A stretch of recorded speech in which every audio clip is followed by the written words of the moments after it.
கரூரில் நடந்த துயர சம்பவத்துக்கு பிறகு அண்ணாமலை அவர்கள் கொடுத்த ப்ரெஸ் மீட்டு தான் இதில் ஒரு கேம் டேர்னிங் பாயிண்ட் அப்படின்னு சொல்லலாம். ஏன்னா அவருடைய ப்ரெஸ் மீட் வந்ததுக்கப்புறமா தான் அரசாங்கத்து மேலே இன்னும் சந்தேகம் அதிகமாச்சு, அரசாங்கத்து மேலே இன்னும் கோபம் அதிகமாச்சு.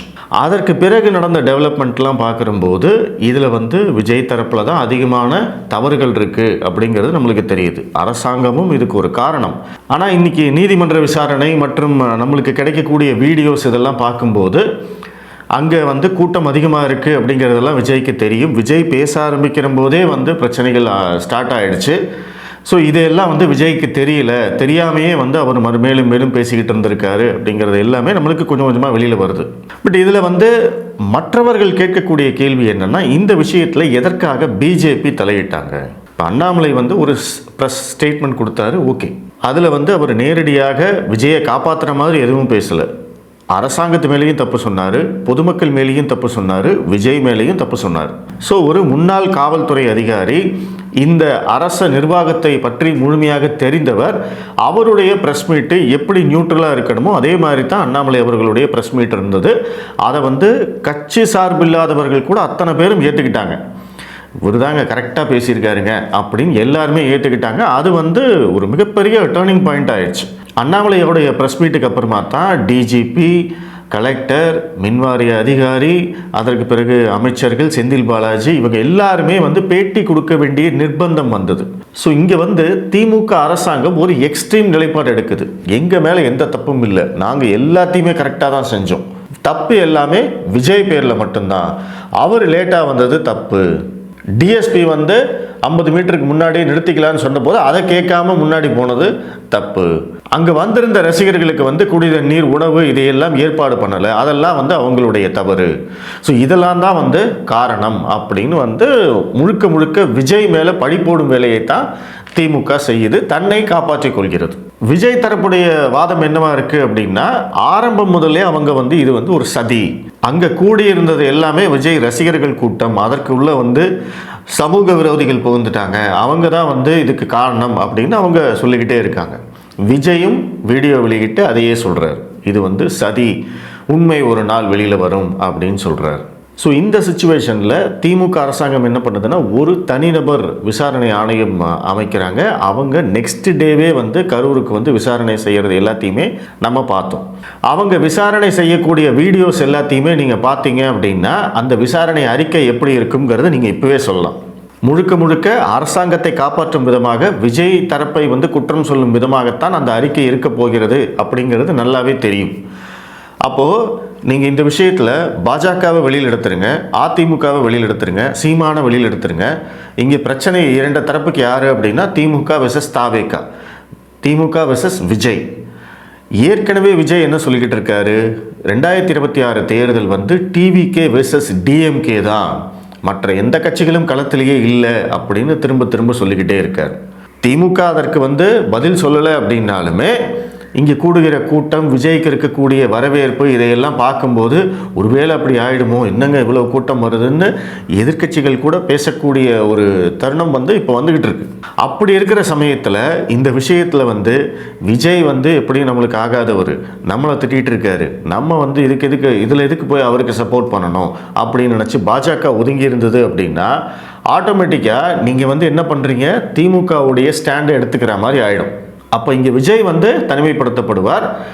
பாஜக ஏதோ ஒரு ஸ்டாண்ட் எடுத்தானே ஆகணும். நீங்கள் விஜய்க்கு சப்போர்ட் பண்ணுறதில்ல அப்படின்னு ஸ்டாண்ட் எடுத்துட்டீங்கன்னா, நீங்கள் என்ன ஸ்டாண்ட் எடுக்கணும், திமுகவுடைய ஸ்டாண்டு தான் எடுக்கணும். இதுதான் செக்மேட் அரசியல் அப்படின்னு சொல்லுவாங்க. இந்த அரசியலை திமுக எப்பவுமே செய்யும். இந்த அரசியலை பாஜகவுக்கு எதிராகத்தான் எப்பவுமே செய்யும். இப்போ உதாரணத்துக்கு நீட் எதிர்ப்பு திமுக கையில் எடுத்தது. பாஜகவை தவிர இங்கே இருக்கக்கூடிய அனைத்து கட்சிகளும் நீட் எதிர்ப்பு அப்படிங்கிற ஒரு நிலையை எடுக்கிறாங்க. ஏன்னா இந்த விஷயத்தில் அவங்க ஒரு ஸ்டாண்ட் எடுத்தாகணும். ஒன்று நீட்டை ஆதரிக்கணும், இல்லை நீட்டை எதிர்க்கணும். நீட்டை ஆதரித்தா யாருக்கு ஆதரவு, பாஜகவுக்கு ஆதரவு. நீட்டை எதிர்த்தா அது பாஜக எதிர்ப்பில் போய் முடியுமே தவிர திமுக ஆதரவில் முடியாது அப்படிங்கிறது அவங்களுடைய எண்ணம். அதனால் என்ன ஆகுது, ஒரு செக்மேட் அரசியலை திமுக செய்கிறாங்க. ஒன்று நீ என் பக்கம் நில்லு, இல்லை எதிரில் நிற்கணும். அந்த மாதிரியான ஒரு அரசியலை திமுக எப்போதும் முன்னெடுத்து கொண்டிருக்கிறது. பாஜகவுக்கு எதிரான எல்லா பிரச்சாரமும் நீங்கள் எடுத்து பாருங்கள். திமுக நிதி தரலன்னு சொன்னால் இங்கே இருக்கிற எல்லா கட்சிகளும் நிதி தரல அப்படின்னு சொல்லும். திமுக வந்து இந்தியை திணிக்கிறதுன்னு சொன்னால் எல்லாமே அதே தான் சொல்லுவாங்க. டீலிமிட்டேஷன் ப்ராப்ளம், ஜிஎஸ்டி ப்ராப்ளம், எல்லாத்துக்குமே திமுக என்ன ஸ்டாண்ட் எடுக்கிறாங்களோ அதே தான் இந்த மற்ற கட்சிகள் அனைத்தும் எடுக்கும். ஏன்னா அவங்களுக்கு வந்து அது ஒரு செக்மேட். ஒன்று, நீ வந்து பாஜகவை ஆதரிக்கணும். இப்போ நீங்கள் திமுகவுடைய முடிவை எதிர்த்து பேசினால் நீங்கள் யார்? பாஜக ஆதரவாளர் ஆகிடுவீங்க, சங்கி ஆகிடுவீங்க. ஆர்எஸ்எஸ் தான் இவர்களை இயக்குகிறது அப்படின்னு சொல்லிட்டு போயிடுவாங்க. ஸோ அப்போ இந்த இடத்துல என்ன ஆகுது? ஒரு செக்மேட் அரசியலை திமுக செய்கிறது. இன்னைக்கு அதே செக்மேட் அரசியலை திமுகவுக்கு எதிராக கையில் எடுத்திருக்கிறது பாஜக. அது எப்படி அப்படிங்கிறது தான் நீங்கள் தெரிஞ்சுக்கணும். இன்றைக்கி வந்து அண்ணாமலை அவர்களும் பாஜகவும் அதிமுகவும் விஜய்க்கு சப்போர்ட் பண்ணுறதுக்கான காரணம், விஜய் வந்து நம்மளோட எப்படியாவது கூட்டணி வந்துடுவார் அப்படிங்கிற அந்த ஒற்றை காரணத்தை மட்டும் வைத்து இதை செய்யலை. அதை முதல்ல புரிஞ்சுக்கோங்க. விஜய் கூட்டணிக்கு வந்தாலும் வரலைனாலும் அது வேறு விஷயம். ஆனால் இங்கே நடந்துக்கிட்டு இருக்கிற அரசியல் அப்படிங்கிறது வேறு. இந்த பிரச்சனையில் திமுக எந்த அளவுக்கு சிஸ்டமேட்டிக்காக வந்து ரெஸ்பாண்ட் பண்ணாங்க அப்படிங்கிறத நம்ம பார்த்தோம். அந்த அரசியல் என்ன அப்படிங்கிறத தான் நீங்கள் தெரிஞ்சுக்கணும். ஸோ நான் முன்னாடியே சொன்ன மாதிரி இந்த விஷயத்தில் நீங்கள் விஜய்க்கு சப்போர்ட் பண்ணலன்னா திமுக ஆதரவு அப்படிங்கிற ஒரு நிலைப்பாட்டுக்கு நீங்கள் போயிடுவீங்க. அப்படி ஒரு நிலைப்பாட்டுக்கு எல்லா கட்சிகளும் போயிட்டாங்க அப்படின்னா அது வந்து விஜய்க்கு ஆதரவை கொடுக்கும், விஜய்க்கு வந்து ஒரு சிம்பதியை கொடுக்கும். இன்றைக்கே வந்து விஜயுடைய ஆதரவு எந்த விதத்திலும் குறையலை அப்படின்னு எல்லாரும் சொல்கிறாங்க.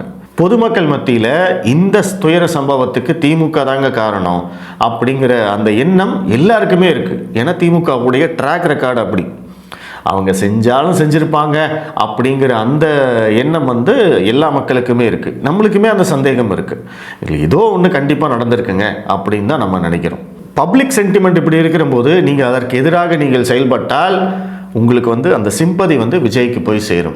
ஸோ விஜய் வந்து ஒரு 2 நாள் 3 நாள் கழித்து வீடியோ போட்டதுக்கான காரணம் என்னென்னா அந்த பப்ளிக் சென்டிமெண்ட் என்னங்கிறத தெரிஞ்சுட்டு அவர் வீடியோ போட்டிருக்காரு. ஸோ இந்த விஷயத்தில் பாஜக எந்த மாதிரியான அரசியல் செய்கிறாங்க அப்படின்னா, பாஜகவும் அரசியல் செய்கிறது, அதையும் முதல்ல புரிஞ்சுக்கணும். இதில் போய் அரசியல் செய்யலாமா அப்படின்லாம் நினைக்காதீங்க. இதுக்குள்ளேயும் அரசியல் இருக்குது. திமுகவும் ஒரு அரசியலை முன்னெடுக்கிறது, விஜயும் ஒரு அரசியலை முன்னெடுக்கிறார், பாஜகவும் ஒரு அரசியலை முன்னெடுக்கிறது. ஸோ பாஜக என்ன பண்ணுறாங்க? திமுக வந்து ஒரு நபர் ஆணையத்தை போட்டாங்க. அவங்க எந்த மாதிரி ரிப்போர்ட் கொடுக்க போகிறாங்க அப்படிங்கிறதையும் நான் முன்னாடியே சொல்லிட்டேன். கண்டிப்பாக திமுக அரசாங்கத்தின் மேலே எந்த தப்பும் இல்லை, விஜய் மேலே தான் தப்பு அப்படின்னு தான் அவங்க ரிப்போர்ட் கொடுக்க போகிறாங்க. அப்போ இந்த இடத்துல தான் பாஜக என்ன பண்ணுறாங்க அப்படின்னா, உண்மை கண்டறியும் குழுன்னு நாடாளுமன்ற உறுப்பினர்களை நியமித்து உடனடியாக அவங்க நெக்ஸ்ட் டேவே இங்கே வந்துட்டாங்க. முந்தின நாள் பண்ணுறாங்க, நெக்ஸ்ட் டே இங்கே வந்தாச்சு. வந்து அவங்க உடனடியாக கரூரில் இருக்கக்கூடிய பாதிக்கப்பட்ட அந்த குடும்பத்தை எல்லாம் போய் பார்த்து அவங்கக்கிட்ட எல்லாம் பேசி அந்த ஐ விட்னஸ் எல்லாம் பார்த்து அவங்களுடைய கருத்துக்களை எல்லாம் கேட்டு இது எல்லாம் நம்ம வந்து லைவில் பார்த்தோம். அண்ணாமலை அவர்கள் தான் முன்னாடி நின்று அவங்க பேசுகிறது அத்தனையுமே வந்து டிரான்ஸ்லேட் பண்ணி அவங்களுக்கு எல்லாம் எக்ஸ்பிளைன் பண்ணார். ஸோ இந்த விசாரணை முடிஞ்சதுக்கப்புறமா அந்த உண்மை கண்டறியும் குழு ஒரு பேட்டி கொடுத்தாங்க. இப்போ அவங்க என்ன சொல்கிறாங்க? இதில் வந்து சந்தேகம் இருக்குது, இதில் வந்து நிறைய கேள்விகள் இருக்குது அப்படின்னு சொல்லி அவங்க நிறைய கேள்விகளை கேட்டிருக்காங்க. ஸோ அப்போ அதை பார்க்கும்போது நம்மளுக்கு என்ன தெரியுது? கண்டிப்பாக இந்த உண்மை கண்டறியும் குழு திமுக அரசாங்கத்துக்கு எதிராகத்தான் ரிப்போர்ட் கொடுக்க போகிறாங்க அப்படிங்கிறது தெரியுது. அப்போ இங்கே வந்து 2 விசாரணை நடந்திருக்கு. ஒன்று அருணா ஜெகதீசன் நீதிபதியுடைய விசாரணை, இன்னொன்று நாடாளுமன்ற உறுப்பினர்கள் குழு அடங்கிய உண்மை கண்டறியும் குழுவுடைய விசாரணை. இந்த 2 அறிக்கையும் ஸ்ட்ரெயிட் ஆப்போசிட்டாக இருக்க போகுது, நேர் எதிராக இருக்க போகிறது. அப்போது இங்கே இருக்கக்கூடிய கட்சிகளுக்கு இது வந்து ஒரு செக்மேட் அரசியல். நீங்கள் வந்து யாருடைய அறிக்கையை நம்ப போகிறீங்க? யாருக்கு சப்போர்ட் பண்ண போகிறீங்க? திமுகவுக்கா பாஜகவுக்கா அப்படின்னு வந்துருச்சு. ஏன்னா பாஜக தான் இங்கே அந்த அறிக்கையை கொடுக்க போகுது. அப்போது களம் வந்து திமுக வெர்சஸ் தாவேகா அப்படின்னு இருந்ததை, திமுக வெர்சஸ் விஜய்ன்னு இருந்ததை பாஜக வந்து என்ன பண்ணுறாங்க? உள்ளே புகுந்து நாங்களும் இந்த ஆட்டத்தில் இருக்கோம் அப்படின்னு சொல்லி உள்ளே புகுந்துருக்காங்க. இப்போ விஜய் தரப்புக்கும் ஒரு செக்மேட் இருக்குது. அவர் வந்து இந்த உண்மை கண்டறியும் குழு பாஜகவுடைய அந்த அறிக்கையை அவர் ஏற்றுக்கொண்டே ஆக வேண்டும். அப்போ அந்த அறிக்கையை ஏற்றுக்கிட்டாருன்னா திமுக என்ன மாதிரியான பிரச்சாரம் செய்யும் அப்படிங்கிறது எல்லாமே விஜய்க்கு தெரியும். ஆனால் விஜய்க்கு வேறு வழி இல்லை. ஸோ அதுக்கு பேர் தான் செக்மேட். ஸோ இந்த அரசியலை தான் நீங்கள் புரிஞ்சுக்கணும். அதுக்கு அடுத்தது என்ன நடக்கும், இது வந்து சரியாக நடக்குமா அப்படிங்கிறதெல்லாம் இல்லை. இன்றைக்கி பாஜக இந்த மாதிரியான ஒரு முன்னெடுப்பை எடுத்திருக்காங்க. இதனுடைய பின்விளைவுகள் என்ன அப்படிங்கிறது நம்மளுக்கு தெரியாது. ஸோ இந்த அரசியல் இதற்குள்ளே இருக்குது. அது மட்டும் கிடையாது, மற்ற கட்சிகள் இப்போ அதிமுகவும் பாஜகவுடைய ரிப்போர்ட்டை தான் எடுத்துக்கணும். அவங்களும் கூட்டணி கட்சியில் இருக்காங்க. சீமான் என்ன ஸ்டாண்ட் எடுக்க போகிறாரு அப்படிங்கிறத நம்ம பொறுத்திருந்து பார்க்கணும். ஸோ அப்போது மற்ற கட்சிகள் அனைத்தும் பாஜகவுடைய ரிப்போர்ட்டை ஏற்றுக்கிட்டாங்க அப்படின்னா இந்த இடத்துல வந்து திமுக தனிமைப்படுத்தப்படும். அப்போ மக்கள் சென்டிமெண்ட்டு பாஜக பக்கமே இருக்கும். ஸோ இதெல்லாம் கணக்கு பண்ணித்தான் வந்து பாஜக இந்த மாதிரியான ஒரு முடிவை எடுத்திருக்கு அப்படின்னு நம்ம புரிஞ்சுக்கலாம். அது மட்டும் இல்லாமல் விஜய்க்கு இங்கே இருக்கக்கூடிய அந்த மக்கள் ஆதரவு அப்படிங்கிறது சாதாரணமான விஷயம் கிடையாது. அது வந்து எல்லாருக்குமே வந்து ஒரு கண்ணுக்கு உறுத்தலாக தான் இருக்குது அப்படிங்கிறதையும் நம்ம புரிஞ்சுக்கணும். இப்போ நம்ம பேசினாலுமே அதுதான், என்னங்க இவ்வளோ கூட்டம் வருது, எங்கிருந்து தாங்க வராங்க, இது என்ன இங்கே இருக்கிற இளைஞர்கள் அத்தனை பேருமே வந்து விஜயோடைய ரசிகர்கள் தானா அப்படின்னு கேட்குற அளவுக்கு இங்கே பயங்கர கூட்டம் வருது. ஸோ அப்போ அந்த கூட்டத்தை வந்து அப்படியே விட்டுற முடியாது. திமுகவுக்கு மாற்று அதிமுகவாக இல்லாமல் தாவேகாவாக மாறிடுச்சு அப்படின்னா அப்போ என்ன பண்ணுறது? அப்போ அந்த இங்கே இருக்கக்கூடிய 2 கட்சிகளும் பாஜக எதிர்ப்பு அப்படிங்கிற ஒரு நிலைமைக்கு போயிடும். அந்த மாதிரியான ஒரு நிலைமை எதிர்காலத்தில் ஏற்படக்கூடும். ஸோ அப்போ அதற்கு சில வேலைகளை நம்ம இப்போவே செஞ்சு வைக்க வேண்டி இருக்கும். அதையெல்லாம் சேர்த்து தான் பாஜக இந்த விஷயத்தில் களமிறங்கி இப்படி ஒரு ஸ்டாண்ட் எடுத்திருக்காங்க. அவங்க கேட்குற கேள்விகளிலும் சில நியாயங்கள் இருக்குது.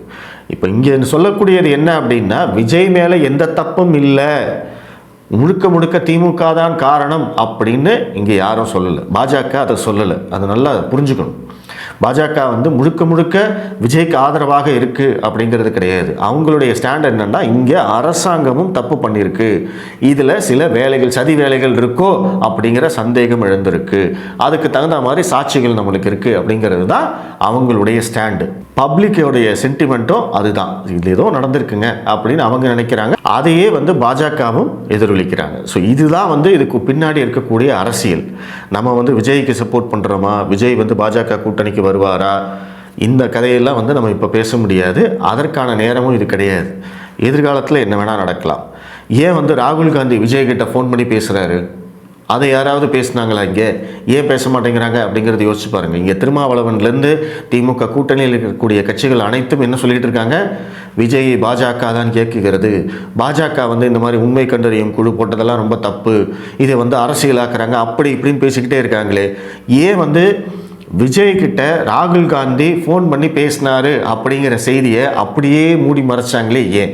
அப்போது இதுக்கு பின்னாடி அரசியல் இருக்குது, நிறைய அரசியல் போயிட்டுருக்கு அப்படிங்கிறத நம்ம புரிஞ்சுக்கணும். அந்த ராகுல் காந்தி வந்து விஜயோட பேசினார் அப்படிங்கிற செய்தியை மறைக்கத்தான் விஜய் வந்து குருமூர்த்தியை மீட் பண்ணாருன்னு கிளப்பி விட்டாங்க.